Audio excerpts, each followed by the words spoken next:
YS Jaganmohan రెడ్డికి పాటలంటే ఎంతో ఇష్టం. అలా పాటలు పాడి పొగుడుతుంటే ఆయన పరవశించిపోతారు. అప్పుడెప్పుడు అసెంబ్లీలో ఆ పార్టీకి చెందిన ఎమ్మెల్యే ధర్మశ్రీ పాటలతో, చిన్నప్పటి పద్యాలతో జగన్ని ఆకాశానికి ఎత్తేశారు. రాజశేఖర్ అన్న అంటూ ఓ మహిళా నాయకురాలు తులాభారం వేస్తూ కూడా జగన్ పై పాట పాడారు. జగన్ అధికారంలో ఉన్నప్పుడు సంక్రాంతి సెట్టులో తుఫాను తలంచి చూస్తే అంటూ పాడిన పాటకు జగన్ పరవశించిపోయారు. అయితే అధికారం కోల్పోయిన తర్వాత జగన్ పర్యటనలో ఇటువంటి పాటలు కార్యకర్తల నోటి నుంచి వినిపిస్తూనే ఉన్నాయి. ఇటీవల నెల్లూరు పర్యటనకు వెళ్లిన జగన్ ఓ నేత పట్టాభిషేకం చేశారు. కానీ ముసిముసి నవ్వులతో జగన్ పాట పాడిన వ్యక్తిని సముదాయించారు. వైసీపీ అధికారంలోకి వచ్చేందుకు ఆ పార్టీ శ్రేణులు ఎంతగానో కృషి చేశారు. అంతకు మించి వైసీపీపై రూపొందించిన పాటలు దోహదపడ్డాయి.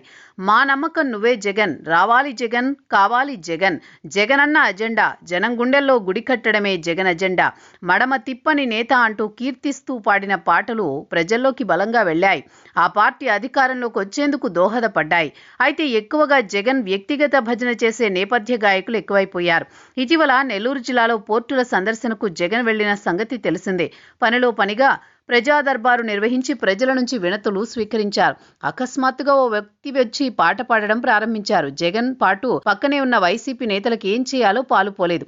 పాట వద్దని సముదాయించే ప్రయత్నం చేసిన ఆ వ్యక్తి వినలేదు. అదే పనిగా జగన్ ని కీర్తిస్తూ పాట పాడారు. కానీ నవ్వుకుంటూ చేసేదేమీ లేక జగన్ అక్కడి నుంచి ముందుకు సాగారు. మొత్తానికైతే ఈ పాటల బృందం జగన్ చుట్టూ చేరి చిన్నపాటి ఇబ్బంది సృష్టిస్తోంది. కానీ జగన్ మాత్రం ఇబ్బందిలా ఫీల్ అవ్వడం లేదు.